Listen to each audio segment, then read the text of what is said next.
پاکستان کے وزیر خارجہ شاہ محمود قریشی نے کہا ہے کہ پاکستان افغانستان میں سیاسی مصالحت کے لیے کردار ادا کرے گا، لیکن دباؤ میں آ کر نہیں۔ پاکستانی وزیر خارجہ اقوام متحدہ کے اجلاس میں شرکت کے لیے امریکہ میں ہے۔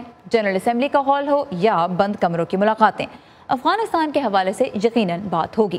واشنگٹن میں صحافیوں سے گفتگو میں شاہ محمود قریشی کا کہنا تھا کہ افغان طالبان کو مذاکرات کی میز پر لانا صرف پاکستان کی ذمہ داری نہیں۔ ہم نے افغانستان کے ساتھ جو کچھ کرنا ہے کسی کے کہنے پر نہیں کرنا، جو ہماری ذمہ داری ہے ہم نبھائیں گے۔ لیکن کیا صرف ذمہ داری پاکستان کی ہے؟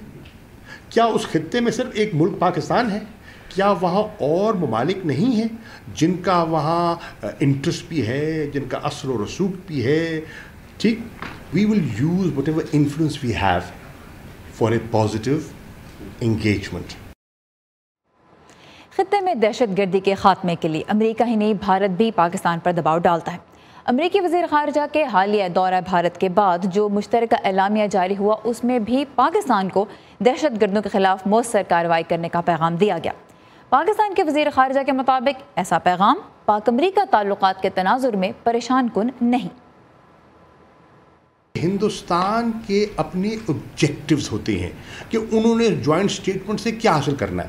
کل کو پاکستان نے کوئی جوائنٹ اسٹیٹمنٹ کرنا ہے تو پاکستان کے اپنے مقاصد ہوں گے کہ اس جوائنٹ اسٹیٹمنٹ سے مجھے کیا شامل کرنا ہے۔ اس میں وہ ذکر کرتے ہیں، کروانے کی کوشش کرتے ہیں ٹیررزم کے بارے میں، لیکن ہمیں اس پہ کوئی ایسی کوئی گھبرانے کی بات نہیں ہے۔ ہر ملک کی اپنی ترجیحات ہوتی ہیں، لیکن انہوں نے اب ہندوستان کے ساتھ اپنی پینگیں بڑھائی ہیں۔ ہندوستان کو وہ اس خطے میں اپنا اسٹریٹجک پارٹنر بنانے کی خواہش رکھتے ہیں۔ ٹھیک ہے، یہ ان کی خواہش ہے اور کوئی اس خواہش سے ان کو پابند نہیں کر سکتا، لیکن دیکھنا یہ ہے کہ ایک جو ماضی کا دوست تھا اور جب بھی اس کے ساتھ انہوں نے تعلقات اچھے رکھے، انہیں فائدہ ہوا یا نقصان ہوا؟ میری دانش میں امریکہ کو فائدہ ہوا۔